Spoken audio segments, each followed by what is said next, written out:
خدا کے مقدس کلام میں سے خروج کی کتاب اس کا 24واں باب جو کہ 18 آیت پر مشتمل ہے۔ عہد کی تصدیق۔ اور اس نے موسیٰ سے کہا کہ تو ہارون اور ندب اور ایبیو اور بنی اسرائیل کے 70 بزرگوں کو لے کر خداوند کے پاس اوپر آ اور تم دور ہی سے سجدہ کرنا۔ اور موسیٰ اکیلا خداوند کے نزدیک آئے، پر وہ نزدیک نہ آئے اور لوگ اس کے ساتھ اوپر نہ چڑھے۔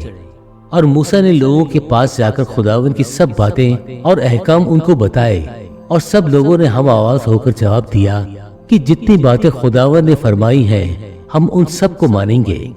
اور موسیٰ نے خداوند کی سب باتیں لکھ لیں، اور صبح کو سویرے اٹھ کر پہاڑ کے نیچے ایک قربان گاہ اور بنی اسرائیل کے 12 قبیلوں کے حساب سے 12 ستون بنائے۔ اور اس نے بنی اسرائیل کے جوانوں کو بھیجا جنہوں نے سوکھنی قربانیاں چڑھائیں اور بیلوں کو ذبح کر کے سلامتی کی ذبیح خداوند کے لیے گزرانے۔ اور موسیٰ نے آدھا خون لے کر باسنوں میں رکھا اور آدھا قربان گاہ پر چھڑک دیا۔ پھر اس نے عہد نامہ لیا اور لوگوں کو پڑھ کر سنایا۔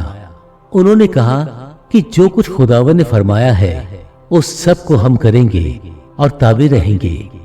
تب موسیٰ نے اس خون کو لے کر لوگوں پر چھڑکا اور کہا، دیکھو یہ اس عہد کا خون ہے جو خداوند نے ان سب باتوں کے بارے میں تمہارے ساتھ باندھا ہے۔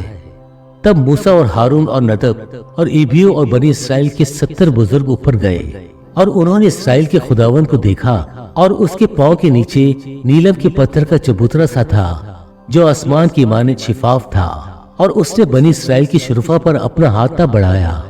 سو انہوں نے خداوند کو دیکھا اور کھایا اور پیا۔ موسیٰ کوہ سینا پر۔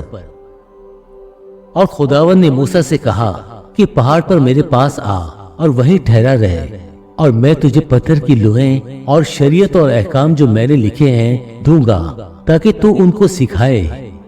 اور موسیٰ اور اس کا خادم یشوع اٹھے، اور موسیٰ خدا کے پہاڑ کے اوپر گیا، اور بزرگوں سے کہا گیا کہ جب تک ہم لوٹ کر تمہارے پاس نہ آ جائیں تم ہمارے لیے یہیں ٹھہرے رہو، اور دیکھو ہارون اور ہور تمہارے ساتھ ہیں، جس کسی کا کوئی مقدمہ ہو وہ اس کے پاس جائے۔ تب موسیٰ پہاڑ کے اوپر گیا اور پہاڑ پر گھٹا چھا گئی، اور خداوند کا جلال کوہ سینا پر آ کر ٹھہرا، اور 6 دن تک گھٹا اس پر چھائی رہی، اور 7ویں دن اس نے گھٹا میں سے موسیٰ کو بلایا۔ اور بنی اسرائیل کی نگاہ میں پہاڑ کی چوٹی پر خداوند کے جلال کا منظر بزم کرنے والی آگ کی مانند تھا۔ اور موسیٰ گھٹا کے بیچ میں سے ہو کر پہاڑ پر چڑھ گیا، اور وہ پہاڑ پر 40 دن اور 40 رات رہا۔ خدا کے پاک کلام پڑھے اور سنے جانے پر خداوند کی برکت ہو، آمین۔